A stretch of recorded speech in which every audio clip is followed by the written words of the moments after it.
네, 392페이지요. 16번부터 하겠습니다. 매수인의 선의 및 무과실 요건을 하는 담보 책임. 네, 3번에 물건 하자가 있습니다. 자, 물건 하자는 선의만 가지고 안 됩니다. 물건 하자는 선의만 가지고 안 되고요. 선의 및 무과실까지 요구된다는 거. 자, 권리하자는 내용에 따라서 선악 묻지 않고 인정되는 것이기 때문에 3번 물건 하자. 자, 17번 전형적인 문제입니다. 17번 별표 가불세의 1000제곱미터 계약 성립했습니다. 담보 책임. 자, 1번 토지가 전부 갑것이 아니고 병소유다. 을은 선악 묻지 않고 뭐 할 수 있다? 해지할 수 있다. 요거 얘기했네요. 맞는 질문이고요.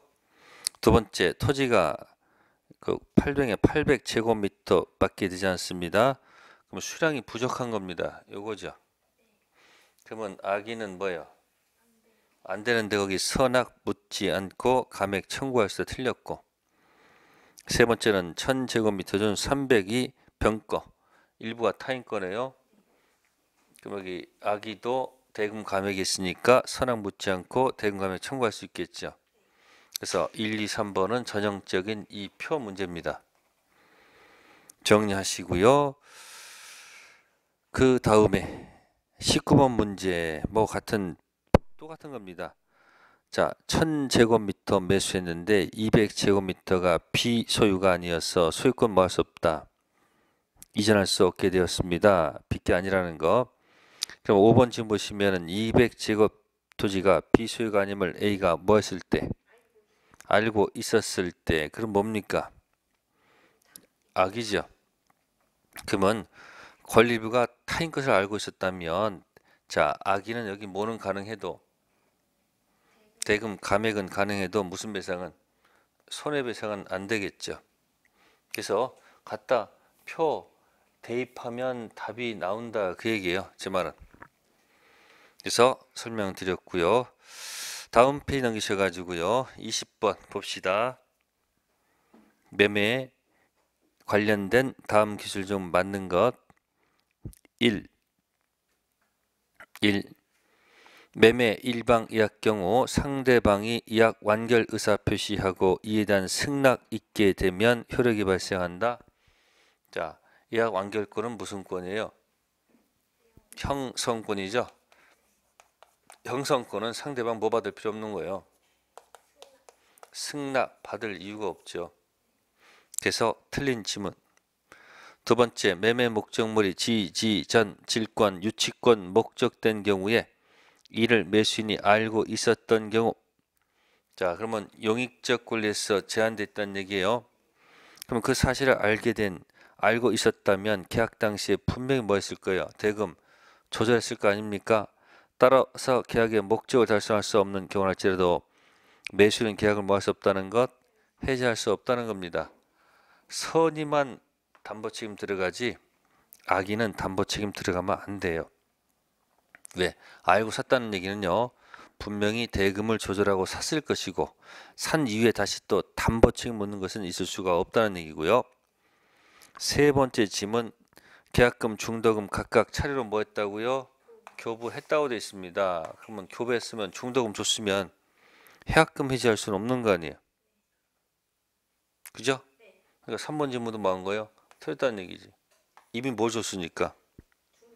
중도금 줬으면 더 이상 해약금 해지할 수 없다는 얘기고, 네 번째 거 매도인의 담보 책임은 과실 책임, 무과실 책임이지 과실 책임이 아니에요.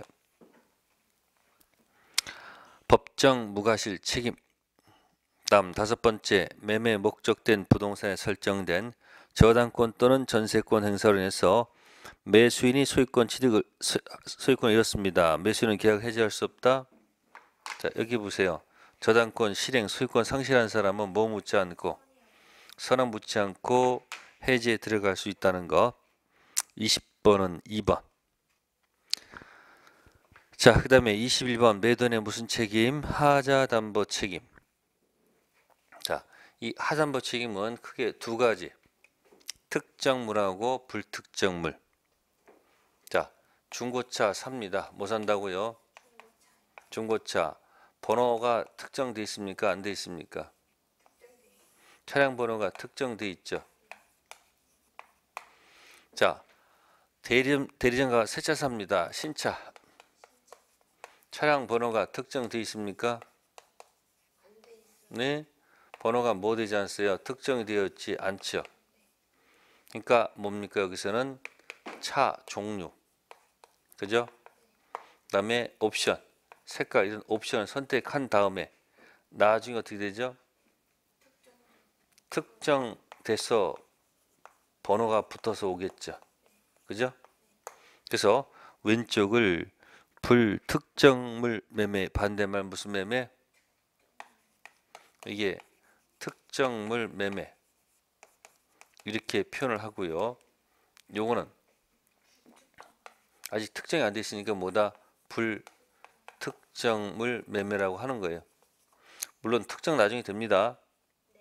그러면 특정물 매매든 뭐 이거든 불특정은 어차피 특정되는 거니까 나중에 이거든 물건 하자 있으면 당연히 이쪽이든 전부 다 무슨 책임? 당연히 이쪽도 무슨 책임? 담보 책임 추궁하는 것이고 이쪽도 뭐 하는 거 추궁할 수밖에 없는 거 아닙니까? 그죠? 그래서 21번 정답 4번 보시면 하자 담보 책임은 특정물 매매에 있어서 인정되고 종류 매매의 경우에는 하자 담보 책임은 물을 수 없다. 이게 종류 매매 이게 불특정 매매가 무슨 매매? 종류 같다고 보시면 돼요. 그래서 담보 책임 들어갈 수 있다는 거. 자, 그래서 1번 하자가 있기 때문에 매매 목적을 달성할 수 없는 때 매수인은 계약을 해지하고 손배에 들어갈 것이고 두 번째 매수인은 하자 있음을 모르거나 알지 못하는데 과실이 없을 것. 그게 바로 뭐죠? 선의 및 무과실. 세 번째 하자가 계약의 목적을 달성할 수 없을 정도로 중대한 것이 아닌 경우는 매수인은 손해배상을 뭐 할 수 있다는 거, 청구할 수 있다는 거. 다섯 번째 매수인의 해지 또는 손배 청구는 하자를 발견 날부터 몇 월? 네, 그래서 왜 6개월일까요? 글자 계속 세보세요. 몇 개월? 6개월. 몇 개월? 6개월. 그렇게 가시고요. 자, 다음에 넘기시고요. 22번. 22번 같은 담보 책임인데 3번 볼게요. 하자 담보 책임은 특정물 매매에 관한 제도, 종류 매매에 있어서는 불완전한 물건을 급부할 때 완전한 급부를 청구할 수 있을 뿐 하자 담보 책임을 물을 수 없다. 물을 수 있죠. 단 불특정물 매매에서는 자 완전물 급부 무슨 급부요? 다른 것을 바꿔달라. 완전물 급부 청구권 행사할 수 있다는 거. 특정물 매매에서는 완전물 급부 청구 안 됩니다. 요거는 종류 매매에서만 가능하다는 것. 정답 3번이고요. 다음 23번 별표. 자, 요거는 경매입니다. 경매. 자, 경매가 됐을 때 네, 물건 하자 가지고는 담보 책임 공격할 수가 없다는 것. 공격할 수가 없습니다. 그러나 경매라 인해서 무슨 하자가 있으면 권리에 뭐가 있으면 하자가 있으면 당연히 무슨 책임? 담보 책임 네, 공격할 수 있다는 거 기억하세요. 물건 하자 가지고는 안 됩니다. 그러나 무슨 하자 가지고는? 그러면 권리 하자 같은 경우는 이런 겁니다. 누가 누구 부동산 경매했을까요? 채권자가 누구 부동산을 채무자 부동산을 뭐 했다? 경매에 집어넣었어요. 그래서 뭐 받았다는 거예요? 경락 받았다는 얘기예요. 따라서 무슨 하자가 있으면 공격해야 되겠죠. 그러면 경락인이 1차적으로 공격 대상은 누구냐면 채무자예요. 누구요?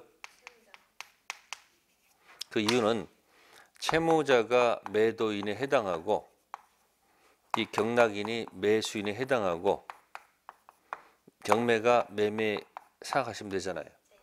그래서 1차적 공적 대상이 채무자고 채무자가 자력이 없어서 돈이 없으면 배당 받아간 누구? 네, 채권자한테 간다는 얘기입니다. 아셨습니까? 그래서 공격 대상이 1차적이 채권자가 누구다? 채무자. 자, 물건 들어가겠습니다. 문제. 을은 갑으로부터 금전 차용하면서 자기 소유 X 가옥에 대해서 저당권 설정해 주었으나 채무를 이행하지 못해서 미가학 저당권 실행으로 병에게 매각되었다. 다음 설명 중 옳은 것 됐습니다. 1. X 가옥의 권리에 뭐가 있다? 하자가 있습니다. 그럼 물건에 하자가 있는 거죠. 그러면 1차적으로 담보 책임지는 자는 갑이 아니고 누구다? 을입니다. 즉 여기서 누가 채권자예요? 네? 갑이 채권자예요. 갑이. 그리고 누가 채무자? 그러니까 1차적 담보 책임자는 채무자 을이 맞겠죠. 두 번째, 경매 절차 자체가 무효인 경우 갑 또는 을 담보 책임이 성립한다. 이 절차가 만약에 무효면요. 네? 담보 책임 문제가 발생하지 않습니다. 다 원위치 시켜야 돼. 아셨어요? 이 경매 절차 자체는 뭐다? 유효를 전제로 해서 담보 책임 들어가요. 이 절차 자체가 만약에 뭐냐면 다 원위치합니다. 담보 책임 문제 발생하지 않고요. 세 번째 거 X 가옥의 부분 파손. 그 물건 하자죠. 그럼 을은 담보 책임 진다 안 진다? 안 집니다. 그러니까 1번 지문은 권리 하자고 3번 지문은 무슨 하자? 물건 하자란 얘기죠. 그래서 3번에서 물건 하자는 담보 책임 질 수가 없다는 거 맞는 지문. 네 번째 지문. X가옥 선순위 저당권이 설정되어 있었던 경우 담보 책임이 문제가 된다. 저당권 자체로 인해 가지고는 담보 책임이 발생하지 않고요. 저당권이 뭐가 됐을 때 실행됐을 때 담보 책임 문제가 발생하고요. 다섯 번째는 X가 권리금을 알고 있는 갑이 경매 신청했다면 병은 갑에 대해서 무슨 배상? 손해배상 뭐 할 수 있다? 청구할 수 없다가 아니고 뭐요? 있다. 네, 22번은 권리 하자인지 물건 하자인지 경매니까 참 꼭 좀 기억해 두시고요. 자, 24번은 자, 정답이 4번. 매매계약 있은 후 인도하지 못 생긴 과실은 누구 거? 인도 전까지는 누구 거다? 매도인 것. 그 글자 틀렸습니다. 매수인은 누구다? 매도인. 다음 페이지 25번. 25번에서 틀린 지문입니다. 25번. 자, 25번에서 4번 지문 별표해 두시고요. 건축을 목적으로 매매된 토지가 건축 허가를 받을 수 없어서 건축이 불가능합니다. 목적물 아니라 권리 하자가 있는 것이다. 자, 법률적 장애죠. 그래서 이것도 기억해 둘 것이 여기 무슨 하자 있으면 여기 법률적 장애로 인해서 그죠? 문제가 발생하는 경우 판례는 권리 하자로 보지 않고 물건 하자로 본다는 거. 법률적 장애 또는 법령상 제한 또는 부동산 공법상 제한을 모르고 사는 경우 무슨 하자로 취급하지 않고요. 권리로 하자로 보지 않고 무슨 하자? 물건 하자로 본다는 거 꼭 좀 기억하시고요. 다음에 25번에 3번 아까 했었습니다. 가등기에서 된 부동산을 매수한 사람이 소유권 상실하면 제가 아까 했습니다. 저당권 또는 뭐다? 전세권 행사로 인한 담보 책임 아까 요거 있었죠. 가등기, 본등기, 소유권 상실한 사람은 이 문제를 해결합니다. 체킹해 두시고요. 팔레트도 4번 꼭 좀 기억하시고 네, 399페이지 환매. 환매는 매매 동시 환매. 매매, 동시, 환매. 이게 포인트입니다. 팔면서 다시 뭐 하겠다는 것, 사 드리겠다는 것이 뭐다? 환매. 자, 환매 특징은 두 가지가 특징이에요. 매매 계약과 동시, 환매, 특약 들어간다는 거. 무슨 특약이요? 환매 특약. 키워두고, 그럼 환매 특약하면요. 그러면 일정 기간 내 뭘 갖다가, 그죠? 일정 기간 내 뭘 제공하고, 무슨 대금? 환매 대금을 실제로 제공해서 환매권 행사한다는 얘기죠. 이 기간을 갖다가 우리가 법률 용어로 뭐라 한다? 환매 기간. 무슨 기간? 네, 환매 기간. 그래서 부동산은 5년, 몇 년? 동산은 3년을 넘지 않은 범위 내에서 설정할 수 있고요. 기간 한번 정하면 특징, 절대 연장 불가. 절대 뭐 할 수 없다는 것, 연장이 안 된다는 것. 조문에 이렇게 적혀 있어요.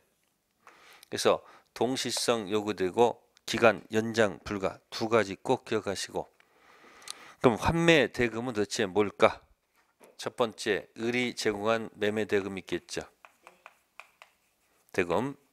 다음 두 번째, 을이 계약하면서 들어간 부수적인 여러 가지 매매 비용이 있을 거예요. 매매 비용. 자, 요 두 가지입니다.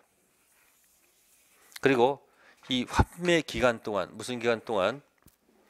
자, 그러면 자, 갑한테는 뭐가 머무르다가 돈이, 매수한테는 건물이 머물다 가죠. 그럼 일정 기간 동안 뭐 하다가 머물죠. 이게 무슨 기간? 그러면 돈이 왔다가 다시 일로 가는 거고, 네? 건물은 일로 갔다가 다시 가는 거, 다시 바꾸는 거예요. 그러면 이 기간 동안 머무르는 동안 건물에서 차임이 나올 거 아니에요. 과실. 자, 은행 이자 노래하면 이자가 있을 거 아니에요. 그죠? 그럼 뭐는? 대금 이자와 목적물 과실은 서로 상호 계산하는 것으로 칩니다. 뭐 하는 것으로? 그래서 이 환매 대금에 이 매매 대금에 뭐가 붙어서는 안 된다. 대금 이자는 환매 대금에 섞여서는 안 된다는 거예요. 기간 동안 머무르는 동안 돈에서 나오는 이자와 건물에서 나오는 뭐요? 과실은 서로 상호 계산하는 것으로 보기 때문에 환매 대금에 대금 이자를 넣을 필요가 있다 없다? 없다라는 거. 자, 26번 갑니다. 환매와 교환 계약의 설명 중 틀린 것. 자, 5번. 부동산에 관한 환매권 특약 등기 없이도 제3의 효력이 있다. 등기 해야지 제3자에게 뭐 할 수 있어요? 효력이 있겠죠. 그래서 26번, 5번 질문 틀렸습니다. 등기하면 대항할 수 있습니다. 다음 편 넘겨볼까요? 27번, 4번 환매 기간은 특약으로 연장될 수 있다. 틀렸죠. 1번 매매계약과 동시에 되겠죠. 강조한 거잖아요. 동시. 그게 뭐 하고요? 동시서 연장할 수 없다. 엄격하다는 얘기예요. 28번은 당사자 간에 특약이 없으면 매도인은 목적물 과실을 취득하고 대금 이자를 지급해야 된다. 두 가지는 서로 뭐한 거 봐요? 상호 계산. 환매 특약만 소멸시키는 계약은 무효다. 매매하고 주면 이건 종환이에요. 야, 나 환매 특약 없애버리자. 버릴 수도 있다는 얘기예요. 세 번째, 환매권은 매도인의 채권자가 뭐 할 수 있다는 것? 대위 행사할 수 있다. 맞고요. 네 번째, 환매권은 타인에게 양도할 수 없다. 양도할 수 있고, 공유 지분도 환매 특약부로 뭐 할 수 있다? 매도할 수 있습니다. 다음 29번, 틀린 지문은 2번. 환매 기간을 정한 때 부동산 경우 5년, 동산 경우 3년 안에서 연장할 수 있다. 특징이 동시, 연장, 조문 가지고 따진 거예요. 특별한 내용 없고요. 자, 30번 가보겠습니다. 30번은 정답이 2번. 환매권도 양도성 있고 재매매 예약 완결권도 뭐가 있다? 양도성 있다는 거 참고해 두시고요. 자, 이제 31번이지 뭐에 관한 교환. 자, 교환. 매매에서 대금은 반드시 금전 이해된다. 맞을까 틀릴까? 이쪽은 재산권 이전 약정. 그죠? 이쪽은 뭐 약정? 대금 약정하죠? 이게 뭐야? 매매죠? 시험에 이 대금은 반드시 금전 이해된다. 금전일 것. 맞을까 틀릴까? 맞아요. 네, 맞는 질문이에요. 그 이유는 한쪽이 재산권 이전 약정하는데 이쪽에서 뭐 하는 것? 금전. 이쪽에서 금전. 아닌 것. 지급할 것을 뭐 하면? 약정하면 이게 바로 교환이에요. 뭐라고요? 그러니까 매매 대금 반드시 뭐다? 금전일 것. 금전 아닌 걸 지급할 것을 약정은 뭐가 되기 때문에 교환이 되는 얘기죠. 자, 31번 교환의 성질과 관계없는 것. 매매랑 똑같아요. 2번 요물계약이 아니죠. 무슨 계약이에요? 낙성 계약입니다. 아셨습니까? 그럼 교환도 똑같아 해봐요. 교환도 뭐겠어요? 교환도 비전형이 아니고 뭐고? 전형이고요. 약정 이루어지는 거니까 요물이 아니고 낙성이고 서로 계약하면 효력이 생기면 뭐가 아니고 평무가 아니고 당연히 쌍무가 될 것이고 서로 채무를 이행하면 출연하잖아요. 뭐가 아니고 무상이 아니고 뭐다? 유상일 것이고 또 방식이 필요 없으니까 뭐가 아니고 요식이 아니고 분류식이겠죠. 똑같아요. 어디랑? 매매 교환 임대차는. 2번 질문 틀렸고요. 32번 교환 계약에 관한 설명으로 틀린 것. 1. 교환 계약의 목적물인 당사자 일반 건물이 쌍방에게 책임 없는 사유로 소실됐다. 당사자는 상대방에 대해서 반대급부를 청구할 수 있다. 틀렸죠? 뭐가 기억나야 될까요? 양쪽 잘못 없다고 돼 있잖아요. 무슨 계약이세요? 그럼 이쪽도 뭐가 없으면 그렇죠. 그러면 서로 뭐 할 수 있어요? 달라 할 수 없잖아요. 서로 달라 할 수 없잖아요. 그럼 누가 채무자가 뭐 한다? 위험을 부담하죠. 그러니까 1번 질문은 틀렸다 그런 얘기죠. 그 논리 모순이잖아요. 서로 잘못 없다고 했으면 서로 무엇을 청구할 수 있다는 말이 안 맞죠. 그래서 1번 질문은 위험 부담을 갖다 언급한 것이고요. 자, 그 다음에 거기 네 번째 질문에 교환 계약 일방 양도한 토지 실제 면적이 계약상 면적에 뭐하면 미달하면 상대방은 미달 부분의 원시적 불능을 이유로 계약 체결상 과실 책임을 주장할 수 없다는 것. 4번 읽으시면서 뭐가 기억나십니까? 면적, 부적, 수량, 부적은 개체상 문제가 아니죠. 어디 문제요? 담보 책임 문제죠. 그럼 지금 1번하고 4번 통해면요. 후발적 불능하고 뭐예요? 원시적 불능이 생각나야 돼요. 그래서 원시적 불능도 두 가지가 있죠. 뭐 원시적 무슨 불능? 네? 전부 불능일 때는 무슨 문제로 가고? 계약, 체결상 과실 책임 문제로 가고 포장한 겁니다. 원시적, 객관적 무슨 불능은 이건 면적 부족 무슨 책임을 간다. 면적이 부족하면 담보 책임 문제로 풀어야 될 거 아니에요. 서로 차 있다는 거 기억하셔야 돼요. 그래서 1번과 4번 밑에 해설을 다시 한번 읽어두세요. 네, 다음 페이지요. 404페이지 33번. 전세금, 해약금, 환매대금 설명으로 옳지 못한 것입니다. 기억 전세권자는 반드시 전세금 지급하고 타인의 부동산을 모해서 점유, 부동산 용대조차 사용 수익, 부동산 전부에 대해서 후순위 권리자 기타 채권자보다 전세금 뭐 받을 권리가 있다? 네, 맞는 지문. 니은 매도인이 매매계약과 동시에 환매할 권리를 보류한 때 영수한 대금과 매수인이 부담한 매매비용과 대금 이자를 반환하고 목적물 환매할 수 있다. 거기 뭐가 들어가서? 대금 이자 들어가면 안 되겠죠. 환매할 때는요, 요 기간을 기억해야 돼요. 기간. 부동산 머무르는 기간과 돈 머무르는 기간. 상기한 것으로 본다는 것.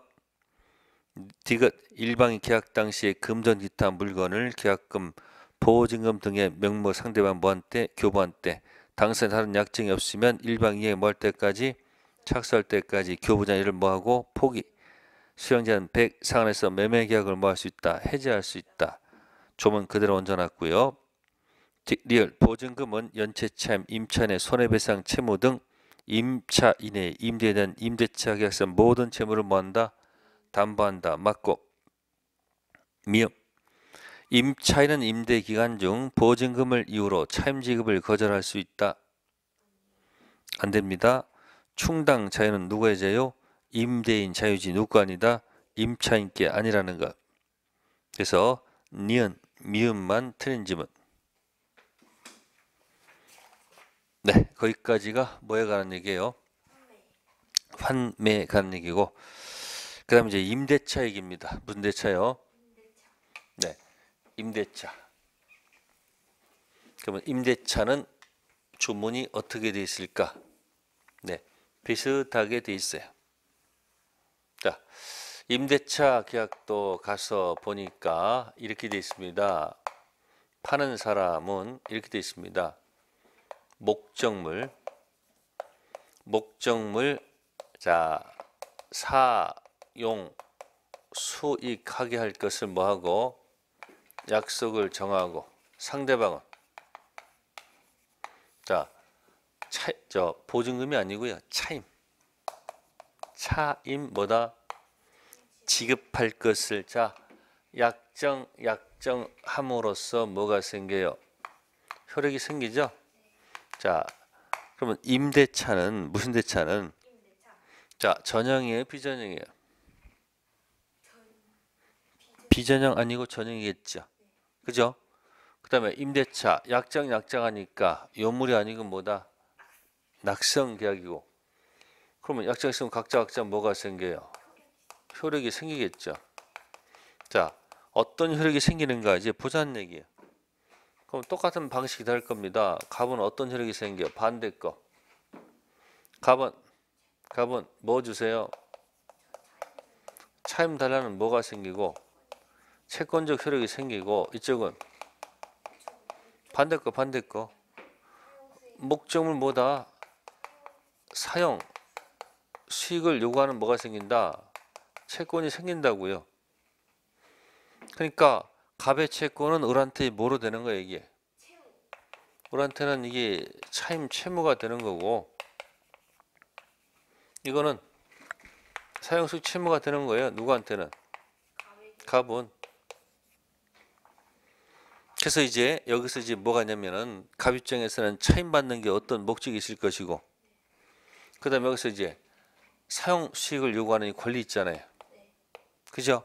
요걸 우리가 이제 법률로 빼가지고 요걸 임차권이라고 표시하는 거예요. 사용 수익하는 걸 뭐라 한다? 임차권이라 표시하는 거예요. 임차권은 물건이 아니고 뭐다? 채권이에요. 본권일까? 본권이 아닐까? 본권입니다. 본권이 채권, 임차권이에요. 네. 그러니까 사용 수익을 요구하는 거니까 이제 여기서 푸는 거예요. 수선 유지를 누가 해야 되는 얘기예요. 갑이 해야 돼요? 을이 해야 돼요? 수용 이거 요구하는 거니까 수선이 을이 하는 게 아니고 누가 하는 거다? 갑. 알겠습니까? 그래서 수선 유지 의무는 누구한테 있다? 갑한테 있다. 623조 이렇게 돼 있어요. 누구의 의무다 이건? 임대인 의무다. 그런 얘기예요. 근데 혹시 수선 유지에 들어가는 비용이 필요비예요. 따라서 을이 만약에 수선 유지 비용을 만약에 지출했으면 이걸 지출했으면 이 비용을 누구한테? 갑한테 반환, 네? 상환해 달라라는 것을 요구할 수 있어야 될 거 아니에요. 이걸 필요비라고 해요. 따라서 을은 무슨 상환을 요구할 수 있다는 것? 필요비를 지출하면 필요비를 뭐 해달라? 상환을 요구하는 채권이 있단 말이에요. 그게 626조예요. 또 더불어서 무슨 비도 있다는 것? 위익비도 상환을 요구할 채권이 있다는 얘기죠. 필요비는 지출 즉시, 위익비는 뭐다? 종료 후. 그 다음에 임차권이 물건이 아니고 채권이니까 임차권을 뭐 하고 싶으면 양도나 전대를 하려면 어떻게 되는 거예요? 갑에 뭐가 있어야 된다는 거예요? 동의가 있어야 된다는 얘기죠. 그게 629조예요. 그래서 이 임차권 관련된 채권 이야기는 요 채권 있습니다. 수선 의무, 그다음에 비용 상환 청구권, 그다음에 임차권 양도 전대 제한 629조 몇 조요? 이런 조문들은 전부 다 임의규정. 무슨 규정? 그다음에 이제 임차인이 매수 청구권이 두 가지가 있어. 그래서 지상물 뭐가 있고 매수 청구권이 있고요. 또 뭐도 있다? 부속물 뭐도 있다? 매수 청구권. 그래서 요 매수 청구권 이야기는 강행 규정. 그래서 조문 숫자는 중요한 게 아닙니다. 제가 그냥 습관 적는 것 뿐이에요. 643조, 646조. 요 주문은 무슨 규정? 강행 규정. 임차권 사용 수익 요구하는 권리가 있는 것은 뭐다? 임의 규정. 그래서 이 중에서 특히 이 626조는 꼭 시험에 나온다 가정해 두고서 열심히 언급하셔야 돼요. 몇 조요? 그 다음에 이제 매수청구권은 이게 나올지 이것은 몰라요. 한 문제 나올 거란 말이에요. 그래서 두 문제 이상 가치가 있는 것입니다. 자, 이래놓고 406페이지 들어가겠습니다. 임차인 권리와 의무. 자, 34번 임대차 존속기간 설명 중 틀린 것. 네, 임대차는 약정했을 때 과거에는 최장기의 제한이 있었어요. 근데 이것이 헌법재판소에서 위헌 판결 받아서 삭제가 됐습니다. 현재는 약정에 대해서 아무 제한이 없습니다. 다음, 기간을 뭐 하지 않으면 약정하지 않으면 이쪽 저쪽 누구든지 뭐 할 수 있다. 해지 통고할 수 있다는 것.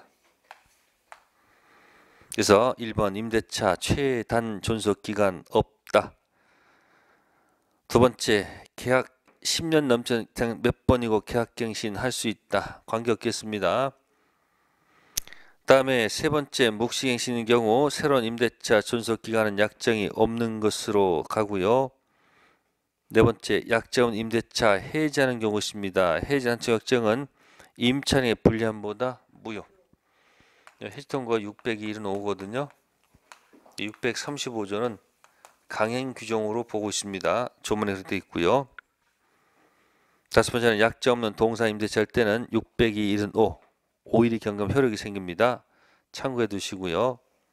자, 35번입니다. 임대차에 관한 설명으로 틀린 거. 자, 거기 3번 봅시다. 목적물 파손 정도가 손쉽게 고칠 수 있을 정도로 사소하다고 되어 있습니다. 뭐하다고요?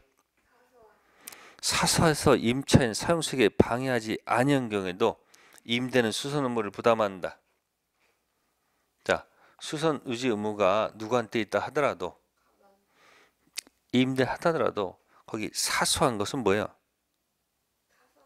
사소한 것은 수선 의무를 부담하면 안 되죠. 그래서 3번 질문 틀렸다. 자, 여기서 이제 2번 조심하시고요.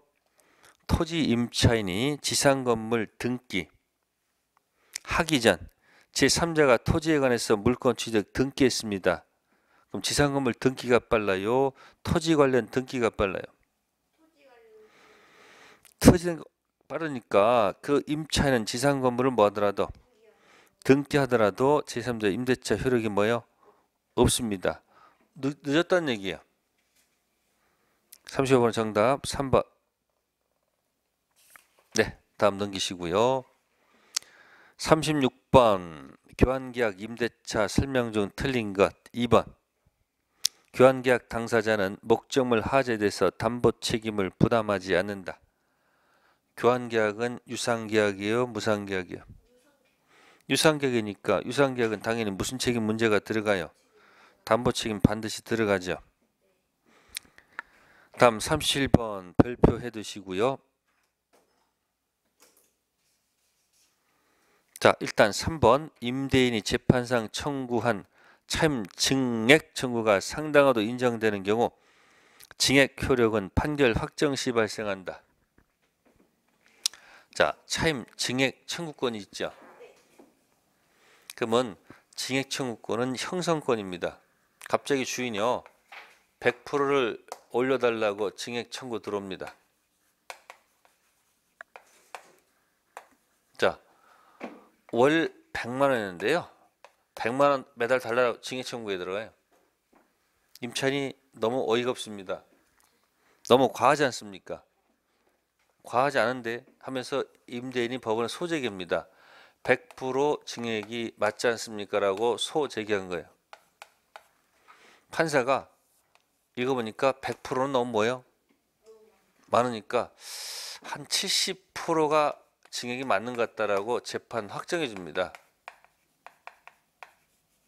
그러면 70% 증액 효력은 네, 판결 확정 시부터다. 그러면 그 이전까지는 증액 효력이 없다는 얘기죠. 그죠? 그때부터면 증액 효력이 그럼 그동안 여기 3개월 흘렀고 3개월 흘렀어요. 그럼 70만 원 증액 효력은 그때부터 효력 발생하면 그동안 6개월 동안의 증액 효력은 없다는 얘기 아니에요. 그렇죠? 그럼 언제부터 효력 발생할 것 같아요? 당연히 언제부터요? 증액 청구 시부터 거슬러 올라가야 되죠. 그러니까 형성권이기 때문에 소재기 판결 확정되더라도 증액 효력은 언제부터가 아니고 판결 확정 시 그때부터가 아니죠. 언제부터? 증액 청구 시부터 올라가는 게 당연한 거죠. 그 다음에 37번은 1번 별표해 두시고 임대차 계약에서 임대인의 승인해서 목적물을 뭐 하더라도 개축하더라도 반환 전 임차인이 무슨 회복? 원상 회복하기로 약정했다면 유입비 상한을 뭐 할 수 없다는 것? 청구할 수 없다는 것.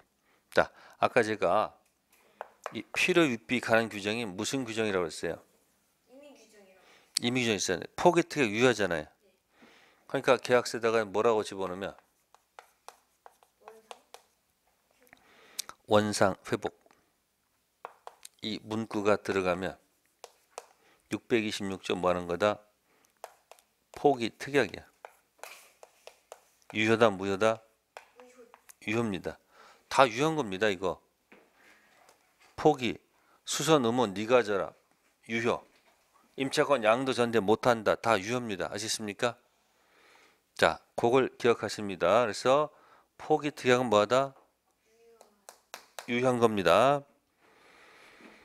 자, 그래서 37번에 3번과 1번 같이 보충해 주시고요.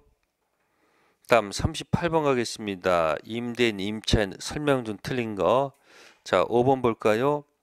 임대인이 목적물을 임차인에게 뭐하노? 인도한 후 특별한 사정이 없는 한 계약 존속 중 사용 수익에 필요한 상태를 유지할 의무까지 부담하는 것은 아니다. 그럼 여기 보세요. 여기 지금 수선 유지를 누가 한다고 그랬어요?